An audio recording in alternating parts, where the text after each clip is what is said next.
Pacific One News, the news web leader, your exposure to the world. Hi, this is Khushi Chauhan and you're watching Pacific One News, the news web leader, your exposure to the world.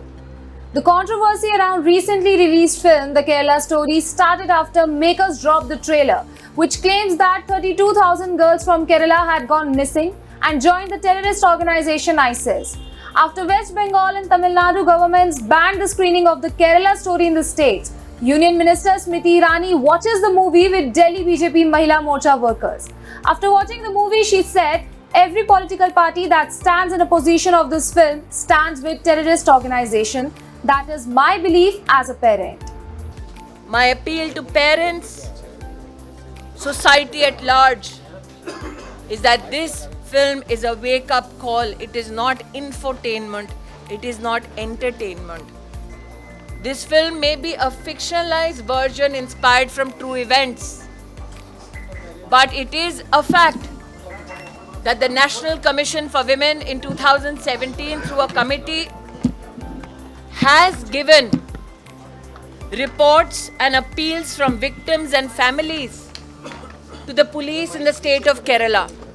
If you believe truly in protecting the women in our country and especially in the state of Kerala, do not stand against this film. That they stand against those filmmakers who speak the truth. Such political entities should be severely acted upon. This is an issue of security and hence should be dealt with forcefully under law. इस film के विरोध में अगर खड़ा होता है तो इसका मतलब वो आईसिस के समर्थन में खड़े हैं। क्या लगता है कि इस फिल्म में कितनी सच्चाई दिखाई गई? सच्चाई क्या, ये जो है हकीकत में ऐसा होता है।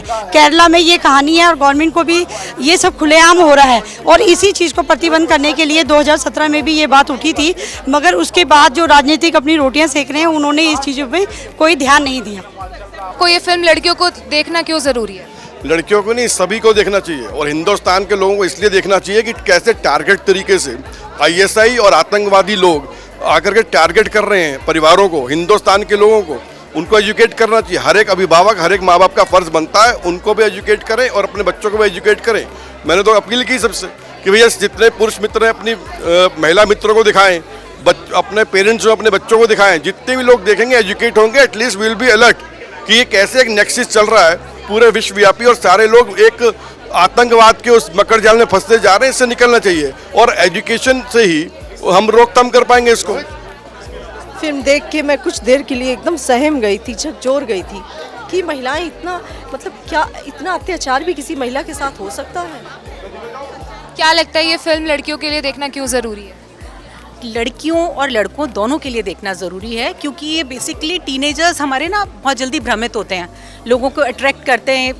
और कुछ ऑर्गेनाइजेशंस हैं जो अट्रैक्ट करती हैं बच्चों को ताकि वो उनके पास जाएं, बच्चों को भ्रमित करके अपनी तरफ अट्रैक्ट करती है। तो जिस तरह से फिल्म में दिखाया गया है कि ब्रेन वॉश किया जाता है लड़कियों का, क्या ये सच में इतना इम्पैक्टफुल होता है कि इस तरह से उनके जो है दिमाग में रिलीजन के बारे में भर देते हैं? एज ही ऐसी होती है टीनेजर्स की, वो लोग अट्रैक्ट होते हैं, जो नई चीज़ नज़र आती है उन्हें लगता है क्या देखें हम लोग, देखें क्या चीज़ है वो, और उस तरफ भागते हैं बच्चे। सो जागरूकता फैलानी बहुत ज़रूरी है, इसलिए पिक्चर को ज़रूर देखना चाहिए, सबको देखना चाहिए, पेरेंट्स को चाहिए अपने बच्चों को लेकर आएँ और दिखाएं movie. So this was the views of Smriti Irani on the Kerala Story movie. That's all for now. For more such updates, stay tuned with Pacific One News. Pacific One News, the news web leader, your exposure to the world.